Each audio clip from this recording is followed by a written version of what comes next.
ወገኖች መንጋቱ አይቀርም። ህሊናችሁን ግን አሻግራችሁ ተመልከቱት። የነገ ሰው ለመሆን አስቡ።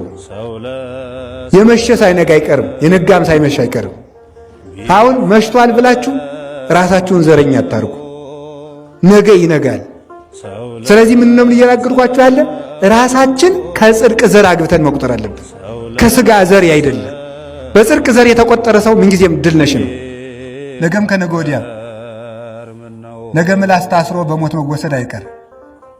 ሸዋ፣ ኦሮሞ፣ ትግሬ፣ ጎጃሜ፣ ጎንደሬ ማለት ለነገም አያዋጣንም።